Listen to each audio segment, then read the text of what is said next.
Hey everyone! Before we open today's file, please make sure to follow us on Instagram at d.s.radio, where you can find all the images that go along with today's case. You can drop us an email at contact.dsradio@gmail.com. You can find all of our socials in the Linktree bio on our Instagram profile, including links to merch. If you're feeling especially generous, you can join our Patreon at patreon.com/dystopian simulation radio, where you can get access to our exclusive Instagram page and make suggestions for upcoming episode topics that you would like us to cover.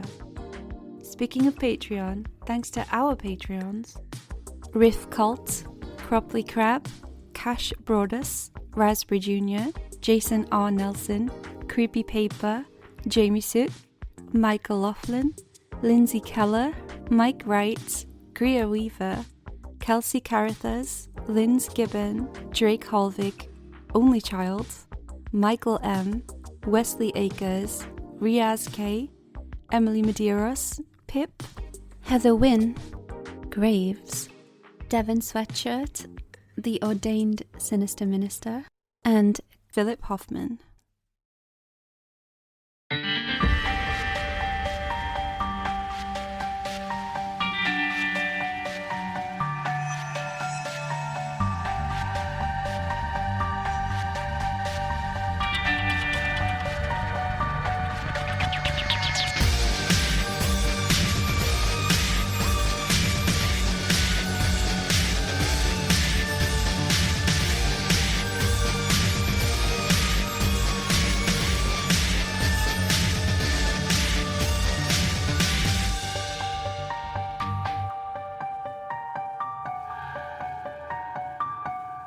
Hi everybody and welcome to Dystopian Simulation Radio. You already heard a few moments ago all about how you can follow our Instagram and our Patreon and our t-shirt store and all of that stuff. So you know what, as this is part 2, we'll just jump straight into it today. What do you say, Linz? Oh, hell yes. I was just panicking about remembering the t-shirt store address, so I'm fine with that. Well, remember, you can find the links to absolutely everything in our Instagram bio. Just before we jump into it, how are you doing, Linz? Yeah, good. I'm not gonna lie, I was asleep about 10 minutes ago. So if I sound weird, that's why. We are recording this 59 minutes late. Yes, I'm so sorry. Things happened. Migraines came. I thought Chris was my alarm, and I kept turning him off when he was calling me. But I'm here. Sorry, I didn't take it personally. I thought you wouldn't, to be honest. How are you, Chris? More importantly, I don't have anything to tell. I'm kind of brain dead. I'm good. I am. We're recording this quite a lot in advance because we've both got busy summers with lots of things going on. So by the time it's released, I'll actually be on the other side of the world in Japan. But right now, I'm in Blighty, getting ready to leave for Japan. So everybody, please wish me all the luck in the world traveling from England to Japan with a toddler. Yes, you're gonna need it. I'm not gonna lie. Yeah. But you know, your son, he's a very good baby, so I think he might surprise you. Well, anyway, this is part 2 of our episode on the rise and fall of Hulkamania. We've been through the rise, which means that it must be time for the fall. I was about to go, oh yeah, but that just makes me sound like an absolute dickhead.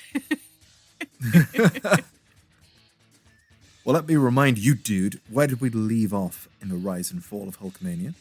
After rising to astronomical levels of stardom in the pro wrestling industry and becoming a household celebrity, Hulk Hogan had left his long-time employment with the World Wrestling Federation. Whilst trying his hand at movies, Hulk was approached by a rival company, World Championship Wrestling, who offered him a dump truck full of cash. Hogan jumped ship but was summoned to court around a year later to face his former employer, Vince McMahon, and testify in the case that he has provided steroids to his wrestlers.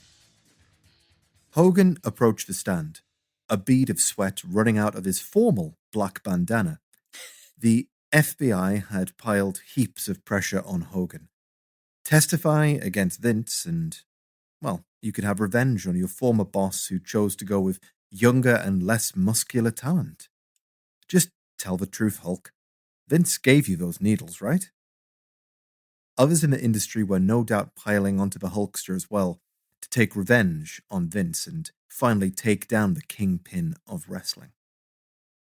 10 wrestlers had previously testified in the case, but only one had claimed that Vince had actually provided or encouraged them to take steroids. The case now rested on Hogan's testimony, and the FBI were letting Hogan know it. A brief sidebar here. The one wrestler who did testify was a wrestler called Nails, and he had portrayed a convict that the big boss man had beaten severely while he was a county correctional officer, but was now out for revenge. Okay. Linz, Nails. Yeah. Never heard of Nails. No. He was around for about a cup of coffee in the WWF. Quite memorable. He wore a jumpsuit and spoke in a very big voice like this. Don't they all, though? But even deeper than most. And he was what we could describe less than credible witness. His testimony had not actually helped the case. So, Linz, I'd like you to read this short excerpt with me from the case. Please play Laura, the lawyer, and I'll be Nails. And we'll just see if we think that this testimony would hold up. Isn't it a fact that you have personal animosity against Vince McMahon? No. Do you hate Vince McMahon? Yes. So, yes, his testimony was more or less... I don't think he knew what animosity was.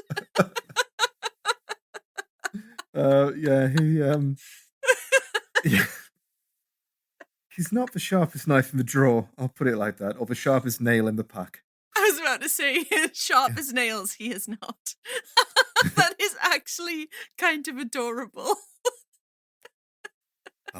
Well, Hulk took the stand as the final witness and testified that he had used steroids. They were perfectly legal at the time, dude. And he also introduced Vince McMahon to steroids during the filming of a movie. Doctors associated with the WWF were known for handing out prescriptions for steroids, and Hulk knew this and used it, but Vince McMahon had never pushed on Hulk or any of his wrestlers the use of steroids. Hulk's testimony was central to the case, and because he testified at the last minute the opposite of what he had been talking to about with the FBI, this meant that McMahon was now off scot-free, having defeated the US government, as McMahon likes to put it. Now, either Hogan took a moral stand here, or lied through his 24-inch pythons to protect the man that he once thought of like a father. I'm telling you, I think that it's kind of sweet. Is it kind of sweet when it's under oath? Yes, like I lied to the FBI for my girlfriend, kind of sweet, Chris. Oh, that sounds like a Ramones song. It's actually an Alkaline Trio song. That sounds like a Ramones song. But it honestly reminds me of that song. Well, Hogan went back to his new home, WCW, and he looked at his red and yellow boots and trunks. In truth, the last few years, the boos had been getting louder and louder. People just didn't want Mr. America anymore. Well, not for a few years more anyway, but we'll get onto that in a moment. Now they wanted somebody with some edge. And he just didn't get it, brother. He'd come to WCW and he'd won the world title on his first night. He had lined up a series of ex-WWF stars to defeat under beautifully silly gimmicks, which have lovingly become known as wrestle crap in the wrestling community, generally in the stable known as the Dungeon of Doom. Why wasn't this flying in 1995? His investment in a Minnesota restaurant called Pastamania was failing. Even the flagship Hulkaroos weren't shifting anymore. Hogan felt that he was on a down... Wait. You can't just skim through all of this. What would you like to know about? Pastamania. Mm-hmm. Pastamania. He had a restaurant in the Mall of America, the largest mall in the world, in Minnesota, which featured a restaurant Hulk Hogan themed that served pasta, the most popular item on the menu being the Hulkaroos. And it's also where the first ever WCW Nitro was broadcast from, the mall itself, not the pasta restaurant. Oh my gosh, what a piece of history. Was this pasta like coloured red, white, and blue? I can only hope so, but needless to say, it's not still in operation. Oh, damn it.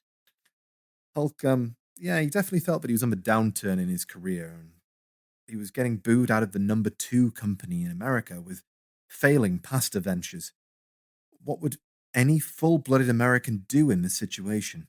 Hitch your wagon to a cooler car, of course.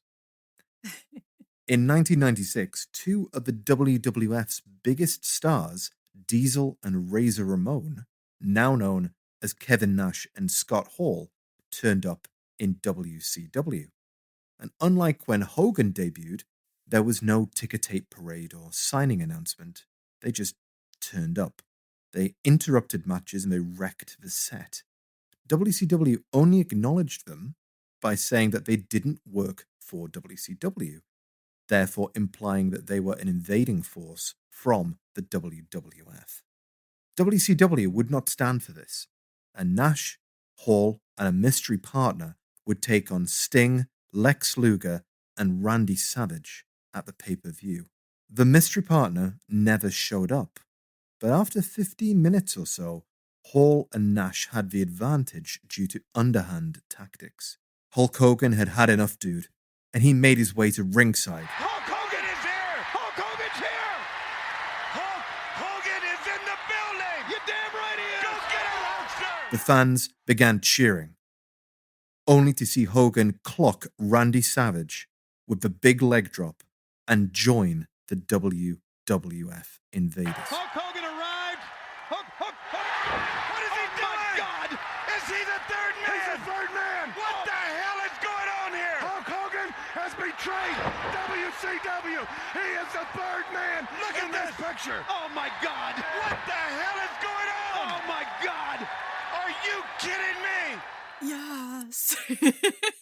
I'm getting excited. I can't stress how big a deal this was.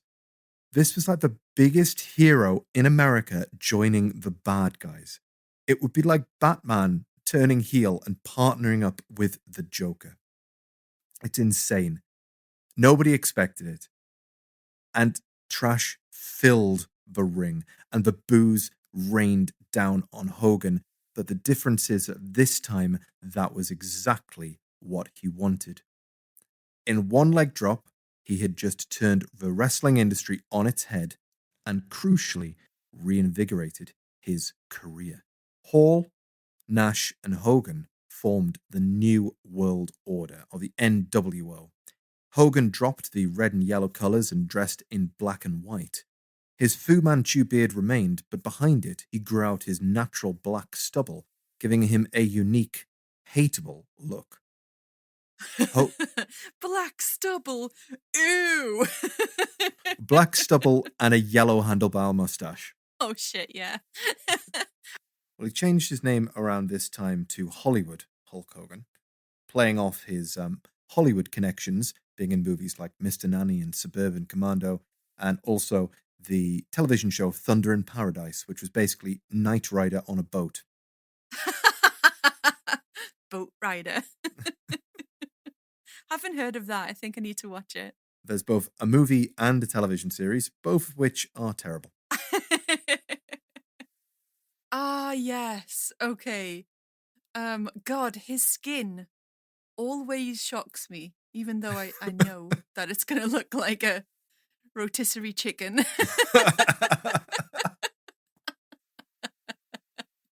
Holy crap, yeah. It always gets me. I know what he looks like, but every time I see it, and the contrast with the bleach blonde, mustache and the bit of hair that he has. Okay, Yeah. so we've got the classic NWO shirt that's kind of ripped around the traps into a little vest. He's really, he's like straining to get those muscles up. He's such a weird shade of mahogany that he almost looks like an acrylic painting. Mahogany is exactly the word for his skin color. He looks like furniture, man. It's freaking weird. And then, you know what he looks like here? When he's not in red and yellow, he looks very Harley Davidson with the bandana and the black. And yeah, I think he's got, is that a cross necklace? Yeah, well, it's funny that you mention both Harley Davidson and the cross because he did integrate Harley Davidson into his gimmick. He would sometimes ride one to the ring. He would also, just generally had that sort of 90s biker look about him as well. You notice he has the cross around his neck, so don't worry, kids. He may be a bad guy, but he's still saying his prayers, brother. like all of them. Bad boy Hogan. Just some other things that he did to alter his image. He had lost a considerable amount of weight. He leaned up, although he's definitely still extremely muscular. He wore sunglasses almost constantly. He changed his name to Hollywood Hulk Hogan. He changed from short pants to long pants with lightning bolts on, acquired leather evil gloves, and just began being a general heel all over the place, all over WCW. Yeah, that's like the epitome of a heel for sure. And, Hogan really did embrace this dark side and led this gang of outsiders who ran roughshod over WCW, dominating the promotion and its top storylines for several years. But it wasn't just WCW that was being run over. After all, in reality, all of them did work for WCW. But the WWF was getting trampled on. For 83 weeks, the WWF was supplanted as the biggest wrestling organization in the world, if you go on television ratings. So if you think back, Linz, when the world seemed to be going nuts for wrestling, The Rock, Triple H, Undertaker, Stone Cold, Kane, Shawn Michaels, they were all in the number 2 wrestling promotion in America. That's insane. Yeah, of course, this is until Mankind won the WWF title and viewers permanently switched back to the WWF. And I love that was Mankind. the nail in the coffin for WCW's leadership in the ratings. But yes, Mankind is great. Mick Foley is amazing. I've met him several times and he's a super nice guy. Oh, I have heard that. Yeah, he's just the nice... Ignore wrestler, he's just the nicest guy you'll ever meet. He's super lovely. Oh, he does seem like he would be for some reason. Hogan had signed multi-million-dollar deals in WCW and had become arguably more successful as a bad guy than as a good guy, financially at least. It seemed that Hogan had reinvented himself and pulled off a double victory. But the truth is that the NWO couldn't last forever. They'd done all the angles possible. Sting had defeated Hogan for the belt. WCW's Vince McMahon, Eric Bischoff, had joined the NWO. Kevin Nash had split away and formed the NWO Wolfpack, and they'd done a whole Civil War angle. NWO itself had become bloated. It had scores of members at one point. And essentially, if you weren't in the NWO, you were losing, and wrestlers like to win. So by the year 2000, the NWO had completely fizzled out and Hogan had left the group. And you know what they say? What's old is new again, and absence makes the heart grow fonder. So Hogan returned to the red and yellow, and then street clothes for a bit, but the less said about that shit, the better. But by the time... We need the street clothes picture, Chris. Oh, God. Because I always thought to myself, what is Hulk Hogan's regular attire? Because I always just assumed he was in the yellow and red, like even in normal life. It's more just he's wearing just an open black shirt. Yeah, but he does look casual somehow. would you like to see actual casual Hulk Hogan? Yes, please. I think I've seen this. Is this an actual real picture, or was that someone else? No, this is a real picture of Hulk Hogan when he would have been in his mid to late 40s. Oh my gosh, he's wearing Jenko jeans. Or as we called them in England, road sweeper jeans. That is wrong. That is so wrong. I think it's because he looks like he has quite a regular body shape in it. Yeah. So he just looks like a normal man. They're extremely wide pants, which do not really fit his extremely wide body. It makes him look very small. Yeah, he just looks very short, but also thin and long. This is a really weird perspective. And he's got like a tight grey bandana that looks more like a do-rag and sort of very small. I don't know what era of glasses they are, but they're like very small with white rims and black lenses. Everything about it's wrong. It's Hollywood, baby. And he's standing next to a very blonde small child. Yeah, Is that that's his his child? son. Yeah. Oh, That's Nick Hogan, who will become a character later on in today's episode. hell yeah. Okay. By the time Hogan walked out of WCW at the Bash of the Beach 2000, which is actually the same event that 4 years earlier he had shocked the world at and joined the NWO, he would once again send ructions throughout the wrestling industry. Once again, for some reason dressed in black and white, Hogan would be asked by the head booker, Vince Russo, to lose a match to the now WCW champion, Jeff Jarrett. Hogan said, "That doesn't work for me, brother." And Russo decided to send Double J out there to lie in the middle of the ring and just give up, without telling the Hulkster that this was going to be the plan. So live on pay-per-view, Jeff Jarrett walks out of the ring and just lies on the floor. Hogan looks confused, and Russo launches the title belt into the ring. Hogan looks around and gingerly puts a foot on Jarrett's chest, and the 3 count is counted. Jarrett rolls out of the ring, and everyone in the match, let alone the fans in the arena and watching at home, were thoroughly confused. Welcome to WCW in the year 2000. Hogan, for his part, got on the microphone, live on pay-per-view, and told Russo that the company was going down the toilet due to this bullshit. Russo responded by storming the ringside area, after Hogan had left the vicinity, of course, and firing him live on television. Oh, damn. That's dramatic. Yeah. That's real life shit. Hogan was now out of his second wrestling company and brought a defamation of character lawsuit against Russo, which was later dismissed. But let's just say that the pair were not the biggest fans of each other, and they would cross paths again later in life. What to do now, dude? Well, Hogan would wrestle a few times in a promotion that he was trying to get off the ground, called the XWF, before eventually returning to the WWF in 2002. You see, the WWF had bought WCW in 2001. Due to some of the bullshit booking we talked about before, WCW went out of business.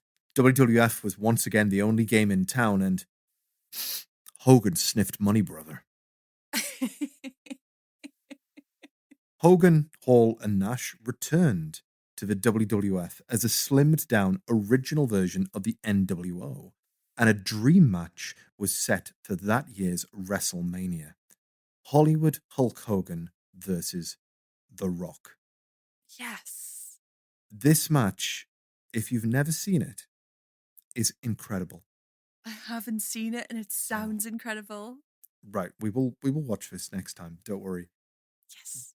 And even if you haven't watched wrestling, it might be the very pinnacle of what pro wrestling is. So the match is incredible, not because there's any actual good wrestling in it, but because the crowd become rabid. That's a great question. We're about to find out. Only one way to find out is we are live in Toronto at Skydome. Many of the crowd chanting for The Rock. Quite frankly, many in the crowd chanting for Hogan. mixed reaction here at WrestleMania.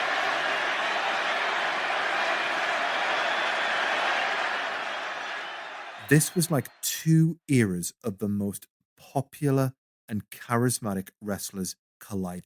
It would be like Sylvester Stallone and Arnold Schwarzenegger appearing in the same movie at the height of their popularity. It is insane.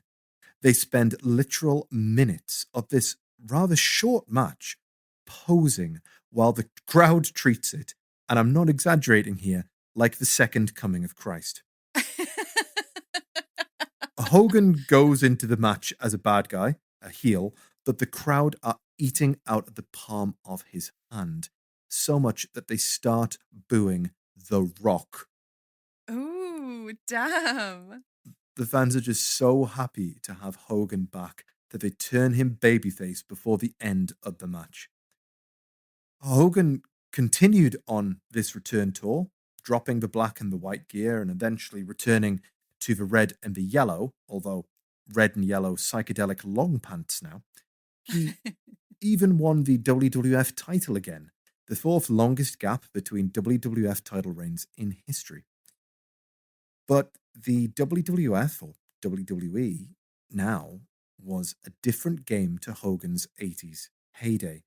It was the wrestling in the ring that mattered, and before long, this initial goodwill tour for Hogan was over, when in August 2002, he was destroyed in the ring by a young upstart you may have heard of called Brock Lesnar.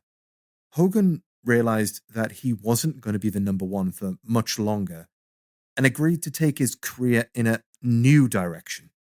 Hogan agreed to become a new character. Hogan became Mr. America. Sorry, I'm laughing because I have received the picture of Mr. America. Can you please describe for the viewers? I would love to describe. Okay, right. So he seems to have become a deeper shade of mahogany, if that's possible. He is ripping what appears to be a regular t-shirt, just a white t-shirt. So it looks like he's kind of popping out naked of a white t-shirt towards the camera.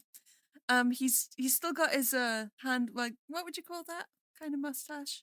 His handlebar, Fu Manchu. A handlebar, yeah. Let's look at more handlebar here, bleached. He's doing a ooh kind of expression, which makes this all the more sinister. And he's wearing, most importantly, a blue mask with a white. At first glance, it looks like a star, but it's just a sort of three-pointed. Yeah, I think it's meant to be a star. It's meant to be a star, yeah. Yeah, but over the face, you can imagine it's more long. Yeah. It just looks like a crusading kind of attire. I don't like, this is just bizarre. I'm not sure I like this. The Who face is really like, it's just making it really weird. This is weird. Why has he done this? Hogan loves that face. He does it all of the time. Yeah, but with the mask, it's weirdly sinister. It's got sort of like Pulp Fiction vibes. Well, in storyline, Vince McMahon fired Hulk Hogan only for a man who looked suspiciously like Hulk Hogan in a mask to appear the next week, claiming that he was Mr. America. This is like when you do something fucked up socially and you come back the next week. Just reinvent yourself. A slightly different haircut. Yeah, exactly. Just, hi guys, like nothing's happened.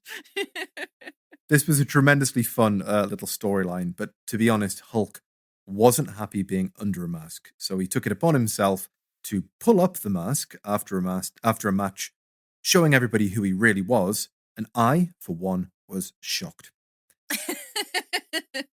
But then storyline reflected reality, and Vince really did fire Hulk Hogan for his actions. No, but the history, the lying to the FBI, you can't just fire him willy-nilly. Well, That's Vince McMahon for you. True. Scrooge McDuck.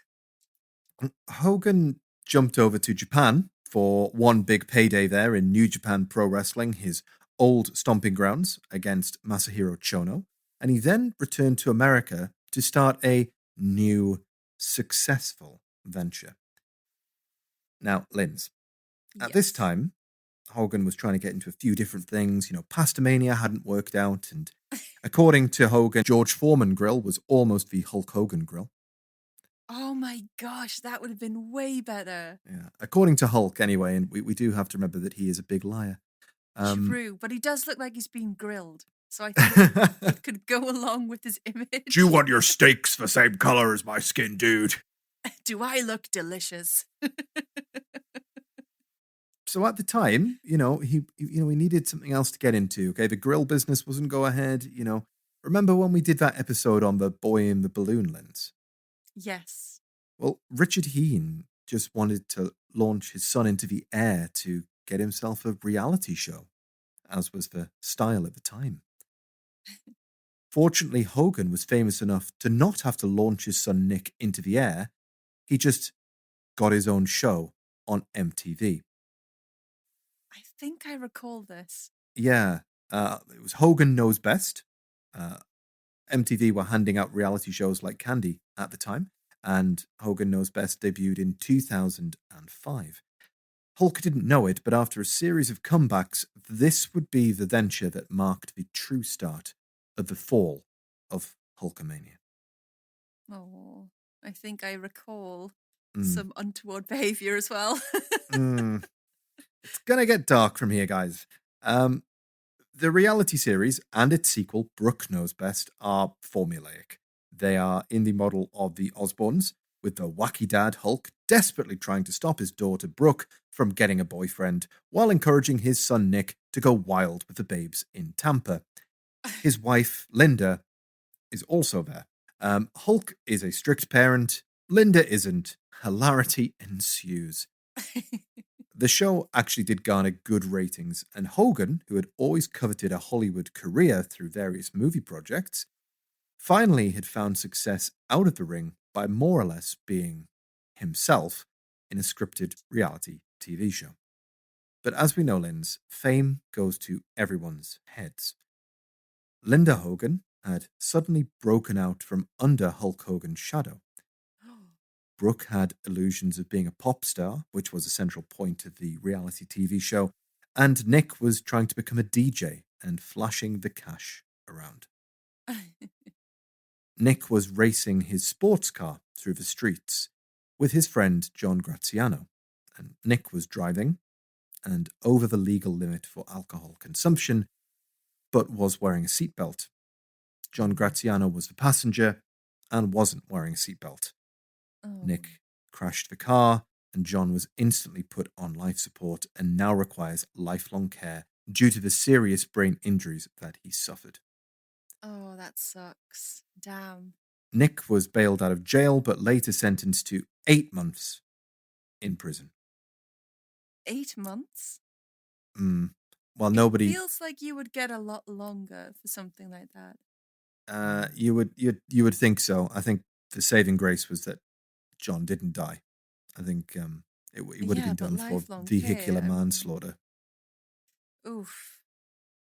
Well, skipping ahead a little bit, because this is not going to be really included in today's story, that they did later Hulk and family later settled with John Graziano's to provide enough money for lifelong care. Not that it excuses any of this behavior, but that's where it ultimately ended up in. Obviously, that would have cost Hulk quite a bit of money, and this will be a theme moving forward.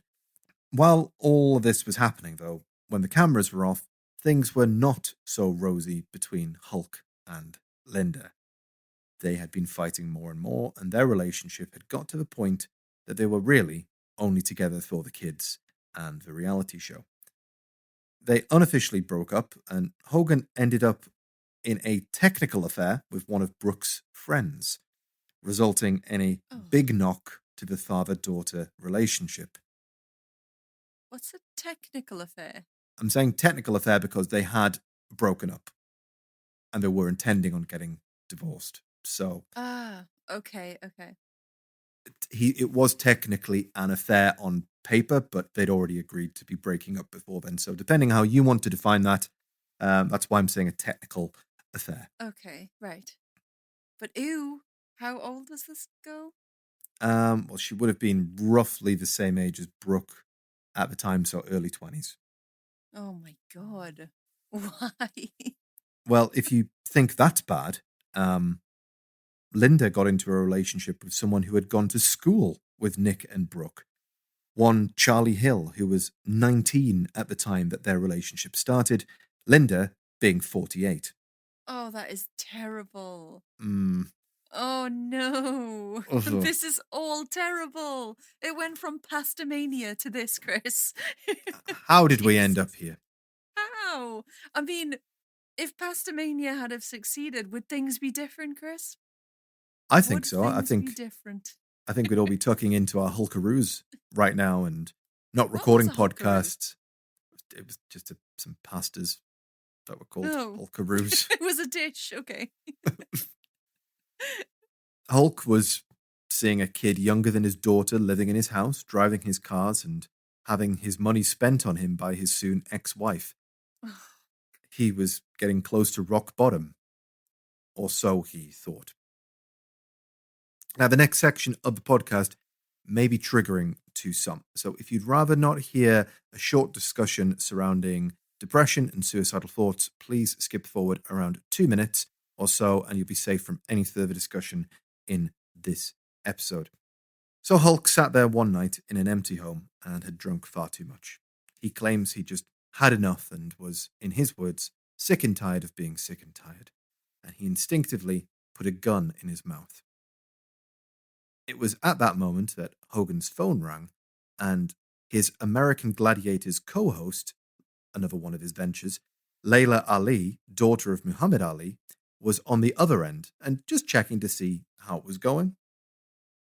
Hulk says that this struck a chord with him and snapped him out of this very dark moment, and he decided at that point to move on with his life.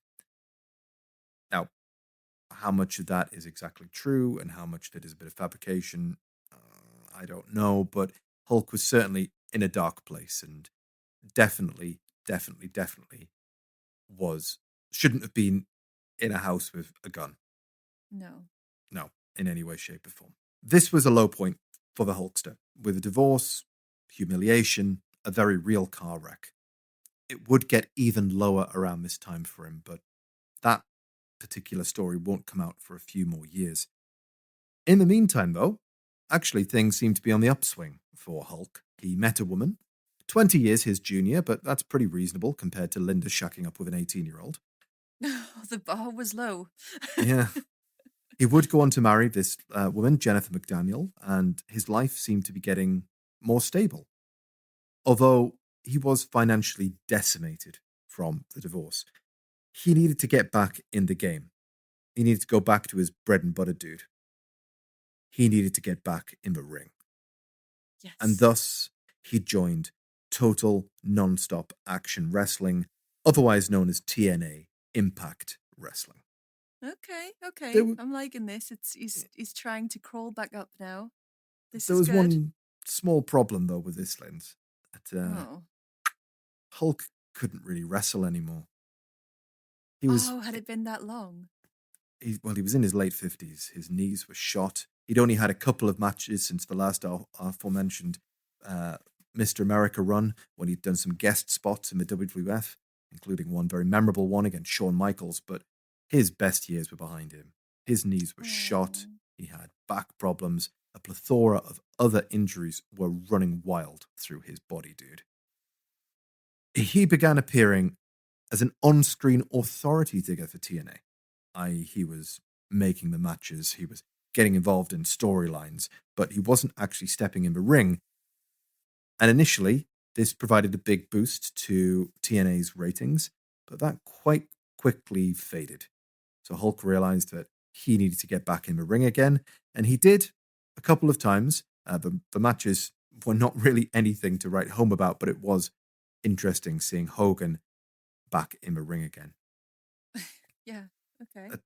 TNA was a small company compared to WCW or the WWF. But it was pitched as the little engine that could, and it just needed a little bit of that Hulk dust to take this thing worldwide, dude. There were some immediate problems upon Hulk's arrival. Firstly, the head writer of TNA was one Vince Russo, who Hogan had quit WCW over, sued years prior. But they agreed to get over it for the sake of money. Oh, how heartwarming. I know. Unfortunately, there was no money in TNA. But Hogan began putting his stamp on the company. He took away the trademark six-sided ring and replaced it with a regular four-sided one. He brought in many of his friends, and some might say cronies, into TNA, and many of them ate up valuable TV time that younger, homegrown stars were denied. Top talent like AJ Styles were given new gimmicks. AJ Styles was, for example, turned into young Ric Flair and paired with old Ric Flair. It definitely didn't work. It was. It doesn't even sound good on paper. It was a big change for the company. And while there were some highs to Hulk's 10 years there were also some tremendous lows, not all of which were Hulk and company's fault. But perhaps the biggest swing and a miss for TNA was going live on Mondays, opposite WWE Raw. This was poised as a big watershed moment for TNA, but the fact is that they just weren't ready and didn't have the following or the product to survive against Vince McMahon's juggernaut. Hogan wrestled a few matches in TNA, but none of them were memorable, except for one, which took place in Manchester that I got to see live and turned out to be his last match to date. You're kidding. Wanted to mention that. I didn't even know that was his last match. I found it out when I was doing research for this episode. Oh my God, Chris. You witnessed some Hulk history? There you go. How brown was he in real life? How tanned was that skin at this point? Oh, man, he looked like 100-year-old leather. Yes. Like, so good. It looked like his skin would repel punches. Couldn't feel shit anymore. Hogan and TNA were in a relationship for 3 years in which Hogan eked every cent that he could from the deal to pay for his ongoing issues and eventually jumped ship back to the WWE and into Vince McMahon's arms once more when he signed a lucrative and exclusive Legends deal. Hulk was turned into somewhat of a WWE ambassador, hosting events like WrestleMania and being as involved as you can without actually lacing up the boots again. But what happened next would bring everything crashing down. Oh. During the Hulkster's divorce from Linda, he was in a very dark place, as discussed, and he leaned on one of his good friends, a somewhat popular radio shock jock in the Tampa area called, and I'm not kidding you, Bubba the Love Sponge.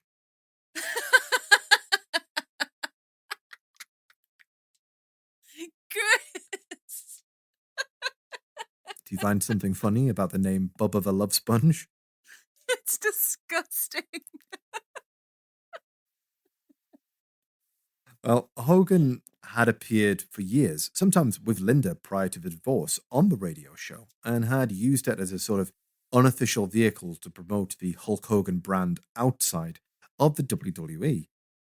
Hulk and Bubba became really good friends, and Bubba publicly threw his support behind Hulk during his divorce.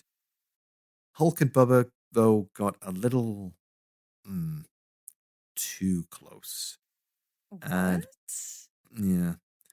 Well, Bubba revealed to Hulk that he and his wife had an open relationship. Oh.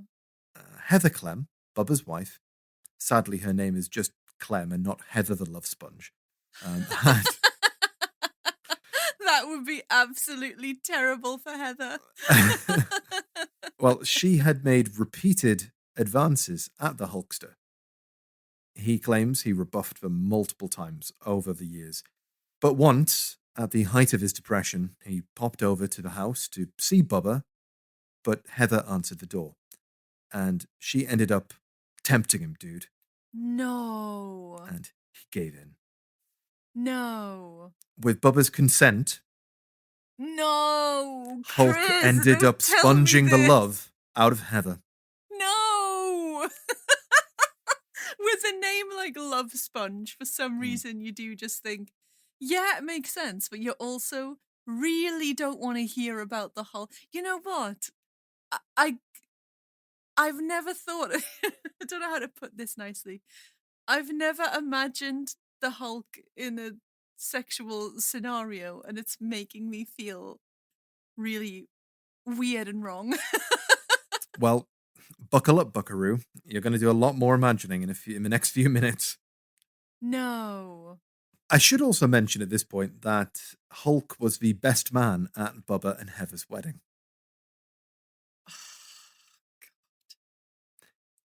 Now, What is this? now, all of this in itself isn't actually anything untoward. This was an alternative marital arrangement, and all parties were consenting. But what wasn't kosher, Linz, is that there was something else in the room. There was a camera. Oh my god. Don't tell me you're going to show me this clip. I'm going to send you a clip. No. I don't think I'd recover from that. Please watch this clip of Hulk huffing and puffing for 7 minutes. In a way you've never seen him huff and puff before. Oh, brother. No. Oh, God. I'm just imagining all kinds of things. Why? So this was a hidden camera that was recording the whole sordid incident. Yes. Oh. Bubba the Okay. Love Sponge, can you believe a man with that kind of a name would intentionally film his best friend bumping uglies with his wife? And at the end of the tape can reportedly be heard saying, "If we ever need to retire, this is our ticket," to his wife as he shuts off the camera. Oh my God. That's like weird and disgusting on so many levels. Now, somehow, this tape ended up in the hands of Gawker Media. Bubba claims that it was stolen by an employee, and others claim that he just released it himself. Gawker Media was a website and a blog that deliberately flew too close to the sun with the type of footage and stories that it released, often invading the privacy of celebrities in the search of a scoop. So this tape was right up their alley. But when they watched it, they not only found a human hot dog raw dogging his best friend's bitch. Sorry, I just wanted to say that. They not only involved a very private matter involving Hulk, but they also found a very embarrassing post-coital rant. Oh no. Now, you can Why'd find... you have to say post-coital? Post-coital, dude. What do you want me to say, brother? Now, you can find incomplete transcripts of this online, so fill your boots.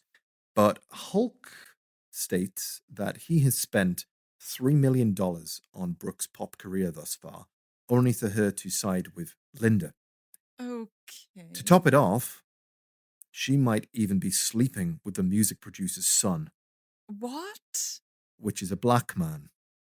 Oh. Hogan then states that he's not going on a racist rant. He's not the double standard type of guy, but he is racist to a point. He then drops the N-word and tries to backtrack, saying that he likes nice people generally. I suppose the implication being there regardless of race, but I'm speculating. But he's quickly interrupted by Heather, who agrees, saying, well, no, everyone's a little bit racist. What? So Hogan was caught on tape using the N-word, and I'd just like to say, fuck this casual racist bullshit. Hogan, he was at a real low point here. And being recorded in a private conversation, but still, fuck this use of a racial slur. I mean, like, it's no better to go, well, I didn't know I was being recorded. It's like, you're just saying it willy-nilly. Like, that's not cool. No, Oh my God. Like, all of it is horrible. It just gets worse. Well, it got even worse for Hogan, to be honest, because instantly he lost his Legends contract with the WWE and was on Yeah. hard times again. But that's when he decided that he had to be a man and he couldn't let it slide.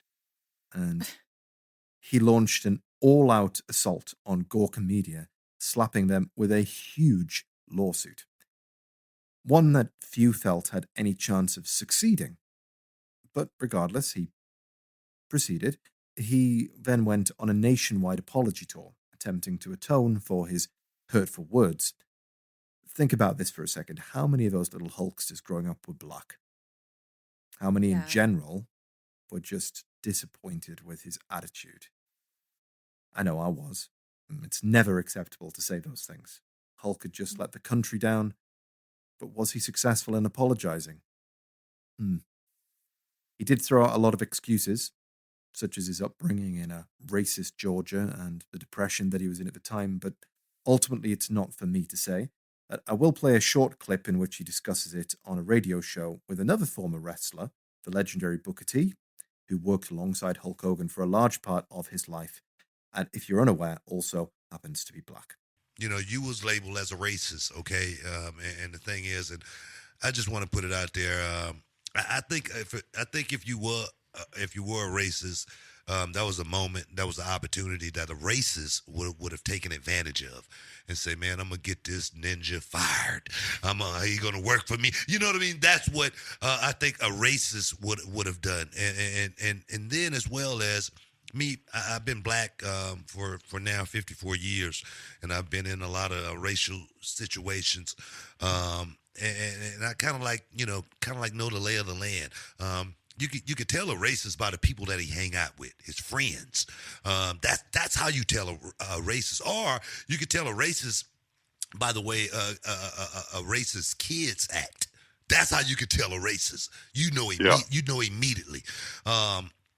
How did you feel after your situation? Making a racist comment and then being labeled a racist. How did you feel about that? Because people make and I say that because people make comments all the time. Doesn't make them, it doesn't make them that. You're saying words are one thing, actions are another. Exactly. Well, I mean, and that's what a lot of people don't understand is people can say a word or make a mistake, and that doesn't mean that's who they are.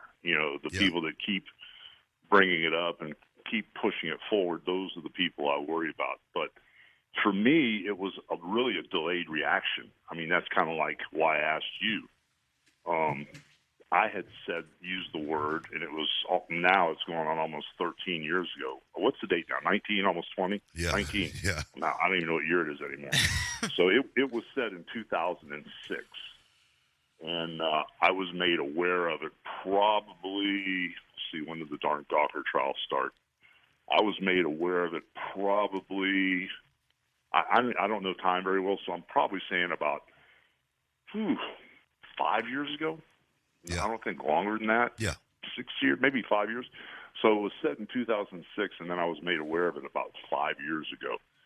And to tell you the truth, I don't remember that conversation, but that definitely was me, and I definitely said it. And I mean, total idiot, totally out of control, bad situation. There's a million excuses for it, but it was me. I said it, and I tried to be accountable for it. But the thing is, the people that know me, and it's really cool that you would say just because somebody says a word doesn't define them or doesn't mean who they are. Because so, as mentioned, many didn't feel that one little pro wrestler could defeat a huge company like Hulkamania. But Hogan had slammed a giant before. He had a little bit of conspiracy up his sleeve. A shadowy figure approached Hogan's legal team and offered to bankroll the lawsuit, no matter the cost. Hogan stroked his Fu Manchu for about a millisecond and said, "I'm in, brother." And thus the stage was set for a courtroom drama the likes of which have never been seen before. The editors and Hogan went to war inside a solid steel courtroom. The litigation was full of scandal and hearsay. The Gorka lawyers dredged up everything that they could on the Hulkster, including this wonderful exchange about the length of Hulk Hogan's penis.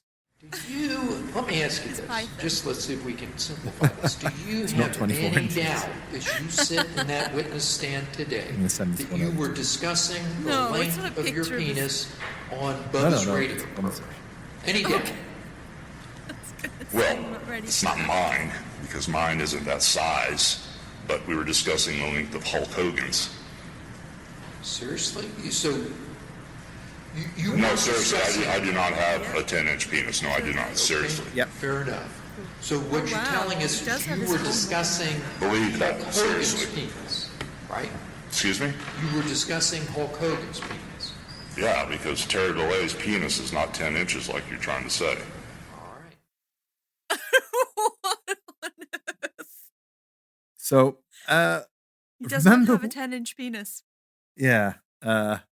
Remember last week when we said that, or last time we discussed Hulk Hogan, where we said that Hulk Hogan and Terry Bollea would actually grow different body parts. So apparently, Hulk Hogan, the character, has a 10-inch penis, but Terry Bollea, the man, he does not have a 10-inch penis. Why this needed to be discussed in the courtroom is up for debate, but it was, and thank you for doing it. So, Gorka... But wouldn't we know from the video?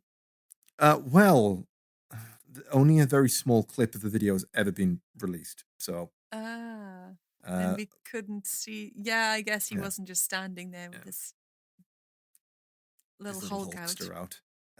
Yeah. Like the only part they released, that Gorka released, was, a couple of small clips, and then the part where he made the racist comment. Mm. So Gorka had tried to argue that Hogan's sex life was a public matter due to being a celebrity. And Hogan argued that his privacy had been invaded and the emotional stress that it had put on him was not equal to his celebrity status. After a 2-week trial, the jury voted in favor of Hogan, and he was awarded, wait for it, $135 million. Damn. Okay. Gorka was instantly bankrupt. Oh.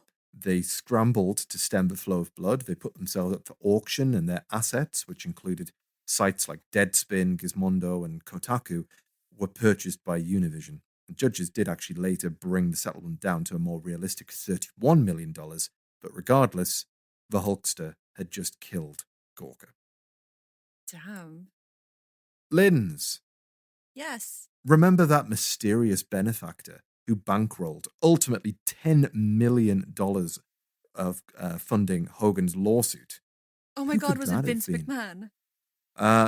It sadly wasn't Vince McMahon. Oh. I wish that this was coming full circle. I wish that at the end he just appeared in the courtroom and ripped off a mask and said, "It was me all along." And his shirt. Yeah. Well, it was actually Peter Thiel.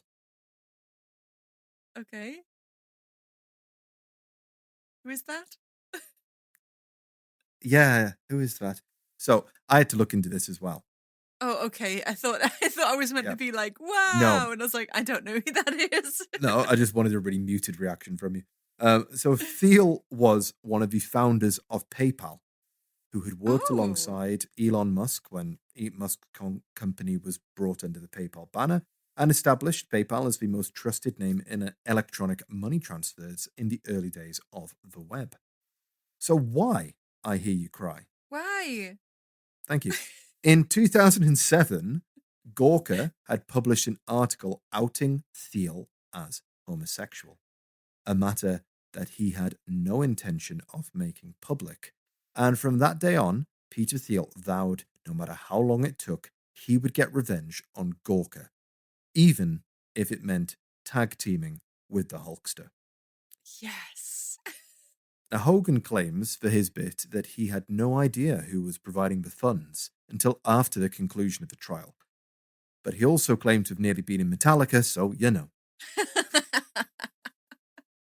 And, well, Hulk has been to some of the lowest lows that a man can drop to. The meteoric drop from American icon to being caught on sex tape, post-divorce, and car crash using racial slurs was quite something to behold.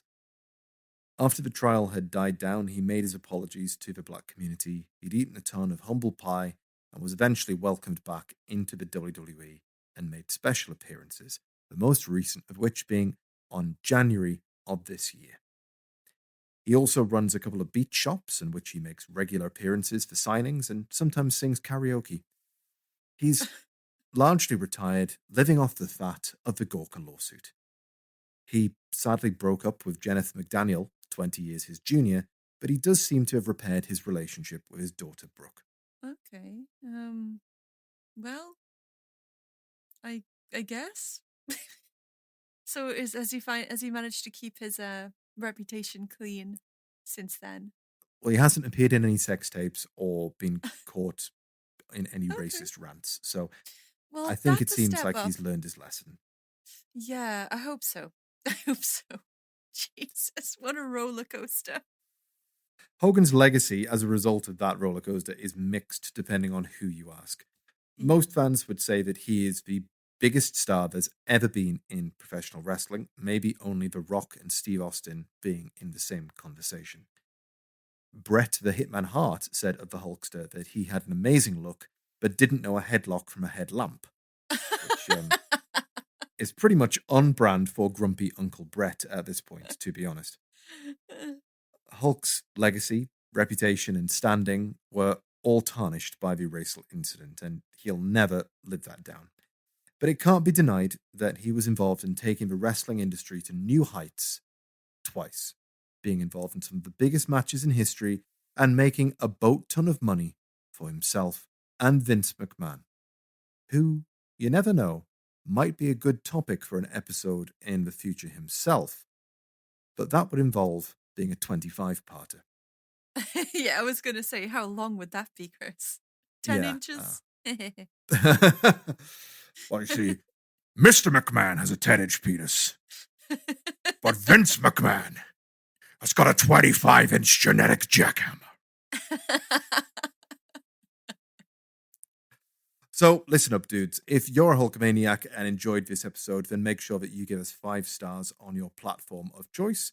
Listen to our other wrestling episodes on Chris Benoit and Ricky Dozan in the archives. And don't worry, we'll be back next time with something a little bit less muscly and a little bit more weird because it's one of Linz's episodes. You just described my episodes as skinny and weird. Yes, but before we go, Linz, the last word goes to you. What do you make of this with Hulk Hogan? As you say, it's quite a roller coaster ride that we've been on, from having his leg broken on his first day all the way through to being caught having sex on tape. Honestly, I think the highlight of this episode is, what was he called? Love Sponge. Bubba the Love Sponge.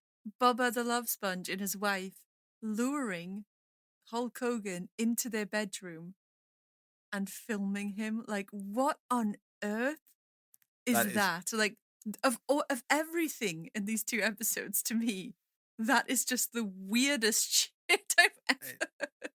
It's so bizarre. I mean, imagine if this guy, like you say, like Hulk was best man at their wedding. Like, come on. Yeah, like, what is that about? Like, it's just the weirdest thing I've ever heard. I mean, it is something, like you said, you would expect from a man named Bubba the Love Sponge. Yeah. But it's just the most bizarre thing that you've told me. It's okay. I mean, if you imagine for a second that Hulk didn't say the N-word on that tape, you'd have nothing but sympathy for him. You'd think, this guy was at his lowest low. He made a really bad decision, but still, it was a private decision amongst consenting adults. And somebody decided to leak that to the press. Yeah, it's just awful. The only reason why, Hulk gets tarnished out of this, really, apart from making some embarrassing decisions, is the fact that he well, he was racist, which, you know, kind of really does dominate over everything else. But fucking hell, man. Yeah, like, what the hell? And also, like, the part, it's kind of like he's worked for his, like, reputation up to that point, and he got to the top of the mountain several times, but then something happened that, like, kicked him back down, but he managed to crawl back up again, and it's, like, impressive in its own way. And he's had some, like, really bad moments there, and then just some really bizarre moments, like, sprinkled in. It's just the weirdest life. It's such a weird career. He's taken a very unique path in life, and there is supposedly a movie coming out about his life with Chris Hemsworth, but it's been on hold for a little while. No. But there's definitely a should be a story to movie. tell here. Yeah, for sure. I think so. Like, it's such a weird life. Like, I hope if they do make a movie, I hope they put the pasta shop in it. I'm going to Google the pasta shop. I want to know what it looked like, what they served. Like, I'm imagining, like, crazy stuff. I'm sure it's probably just a regular pasta shop. Yeah, but I'm just imagining, like, the best place ever. Do you get do you get pasta shops? Well, they're usually called Italian restaurants. Yeah, but then they do pizza and various other things as well. You don't really get, like, just a... How can I put it? I'm sure he probably did pizza and stuff, though, didn't he? I'm sure he don't did. know. Definitely did. He probably just, like, mainly did, like, pasta, but you can't just serve pasta. You've got to have, like, all the other things that go with it. I'm going to look it up. I'm so interested in this. I want to time travel and go back to Hulk Hogan's pasta shop. It looks like there might have been pasta on the menu as well, to be fair. Pizza, pasta, pizza, and cake. Aww, that's so cute. And the pasta, the little Hulkaroos were shaped like Hulk Hogan, just so you know. What? Oh, yes. In various different poses. We've got to have pictures of this shop on the Instagram as well, for sure. I'll find some and I'll put them up there. And you'll be happy to know one of the options was Swedish meatball. Oh. Well, Chris, thank you so much for telling us the story of Hulk Hogan's weird but very interesting life. You're very welcome. It's something that I wanted to do for a while, but I didn't quite know how to tackle it. I hope everyone's enjoyed it. It's a bit of an interesting look. It takes a while to get into the conspiratorial elements of things, but Hulk is a guy who just has lived a wild life. Yeah. And he's had some wild fashion choices along the way. Well, thank you very much, everybody, for listening to today's episode. Remember, if you really enjoyed this, you can support us over on Patreon at patreon.com/dystopian simulation radio. And when you join that, you will get exclusive access to our Instagram account, our Patreon-only Patreon-only Instagram account, which is at DSR Friend Club. We'll see you next time. Bye.